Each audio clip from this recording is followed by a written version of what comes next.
Hello everyone, welcome back to the channel. This is Fair Value Finder, and today we're taking a look at Enphase Energy, ticker ENPH.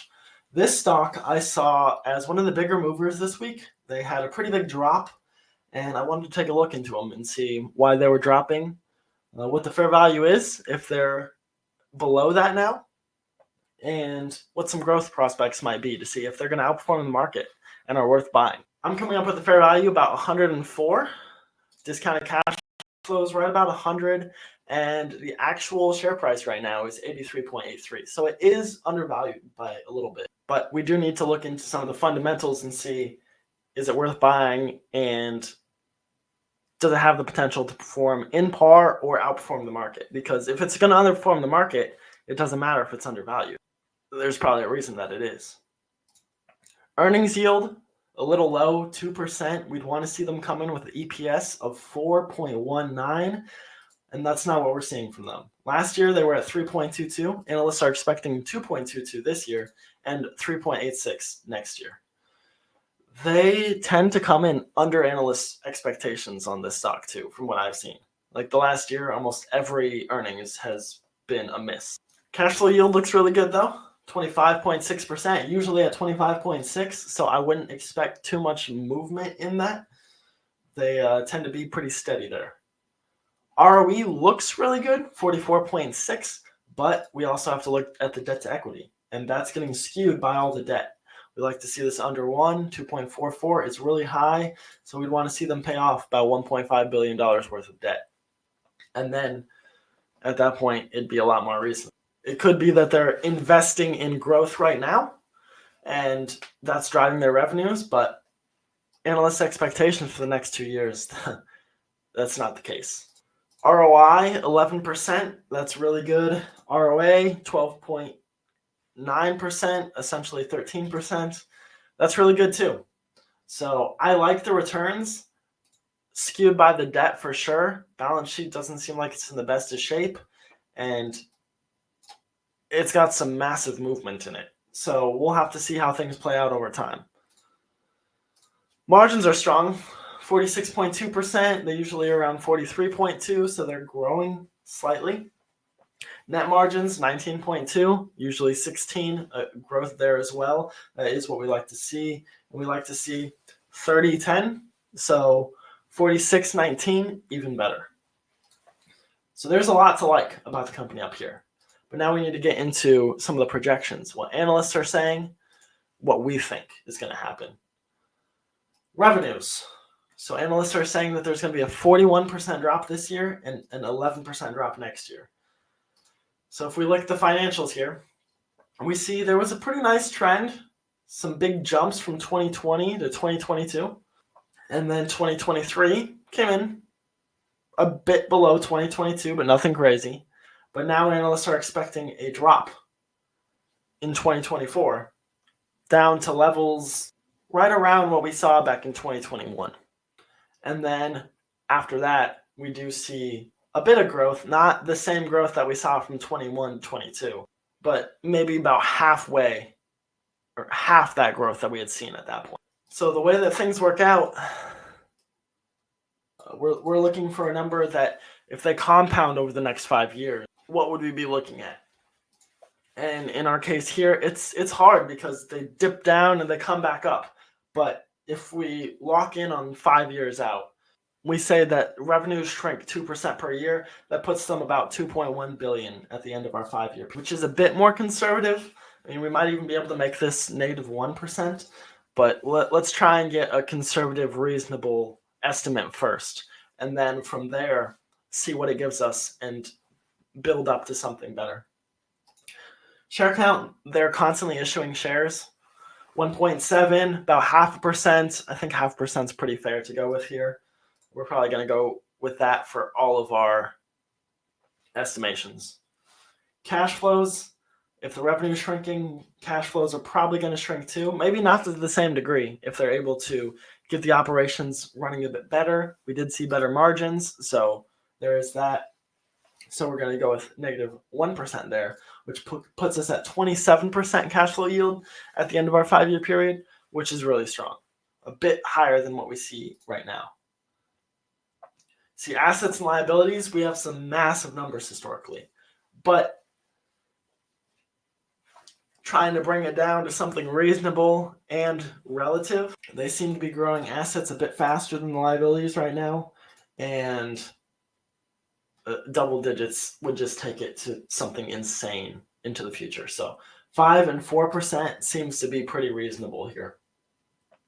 They don't pay a dividend, and margins, they're growing them, so I do want to put them on the growth side, but I don't want it to get too out of hand. So 0.5% growth takes them to over 19.5% over the next 5 years. And with that being our thesis, we're looking at annual growth in the fair value of 10.6%, which is really strong. We're operating off of last year's numbers, and our target is the 5-year number. So I don't think in either time frame it's truly reasonable to be buying this stock right now. It's got some decent annual returns, mostly coming off of that balance sheet. And there's some things that I'd really want to see from them before I really purchase. For one, I don't want to see revenue shrinking. For two, I want to see them buying back shares, not issuing shares. And three, I want to see this debt to equity ratio under 1, which if they go like this, they're on the path. So we already kind of took a look at financials. I mean, even with revenues dropping this last year, the gross profit was up because their margins were up. So they were able to fix their operations and save some money, which is good to see. Hopefully that's a trend that we can see them continue with. Balance sheet, crazy growth in the balance sheet, seems to be tapering off a little bit. Tangible assets, not bouncing around too much, but it is nice to see that they actually have tangible assets. We've seen some companies where they do not, and they actually have a positive book value here as well. But liabilities growing similar to the assets, but tapering off.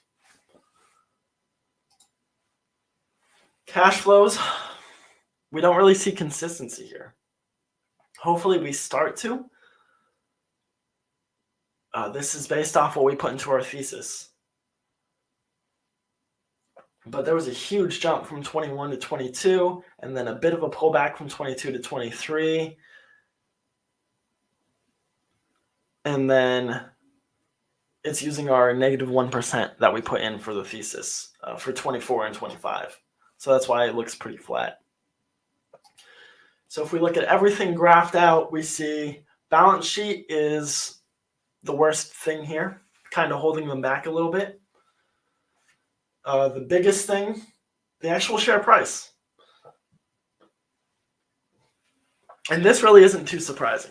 This is clearly a growth stock. I mean, they're not significantly outperforming the market, but we are looking at double-digit growth, even with a decline in revenues. So looks to be the makings of a growth stock.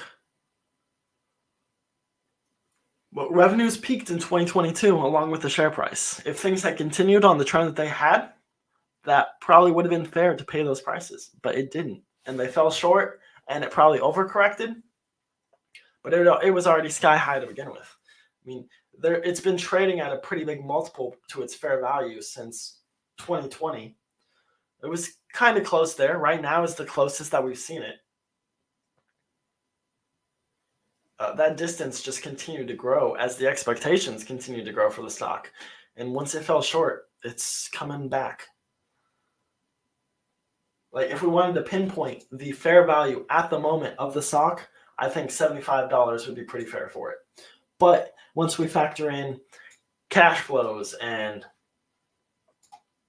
your assets and liabilities off your balance sheet and the potential growth for the next year, that's where we get it up towards $100. So if I were getting in, I'd ideally be looking for about $75 as my price to get in. And that's about what we're seeing for our margin of safety as well. There's really not too much to touch on here otherwise. It looks like the earnings, fair value, and cash flows tend to stay pretty close together. And like I said, share price was sky high. It's coming back towards reasonable levels. But let's see if there's anything else we want to adjust. I mean, I said we could adjust this. I mean, what if in 5 years they're back to what we see right now with revenues? They dip down, they come on back. Okay, that kind of brought the projections up here, but they're still underperforming the market by about 10%. So we need to adjust some other things too. Well, if they're doing that, then cash flows wouldn't be negative. Hopefully they can grow it a little bit by shoring up operations, getting a better margin. If we're saying that they're growing their margin by 0.5%, maybe they're growing their cash flows by 0.5% as well. Now we're underperforming by 7%. Assets and liabilities. I mean, if they can grow their assets faster than their liabilities, raise that to 6%. If we leave that at 4, now it's only 6%. If they can grow their margins faster, I'm trying to find a case where you're performing in line with the markets, buying at today's price. Grow their margins at 1%, getting it up to 20% in 5 years, you're still underperforming by 3%. So I don't really see a case for that.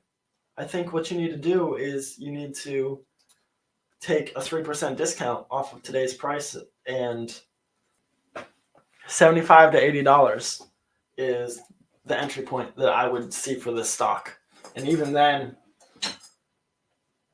at least with what we're seeing from analysts, it'd be worth purchasing. And if you think it's going to outperform, start growing their revenues again, and be higher than $2.3 billion in 5 years, then it's definitely worth purchasing. But I wouldn't really want to purchase a stock that doesn't pay a dividend or anything, that is performing in line with the markets. I want market outperformance by at least 2%. So that's what we're seeing here. It really depends on how you look at it. And it's not the consistent company that we tend to look for, which does kind of obscure the numbers a little bit. But if we focus on this 5-year number and where they're going to be there, then the story's a little different. Because if we come back in 12 months and take a look again, then this revenue number is going to be positive, because we're expecting growth from 2024 to 2025 in revenues. And right now, everything's based off those 2023 revenues, where it's factoring in continued decline, not a massive drop and then climbing back up to those levels.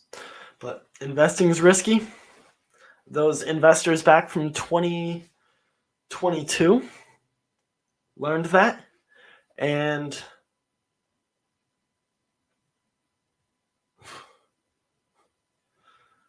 purchase at your own risk. So I want to thank you guys for watching. Please like and enjoy the video. Comment what other stocks we should take a look at, and subscribe so you can stay up to date with everything. And I'll catch you next time.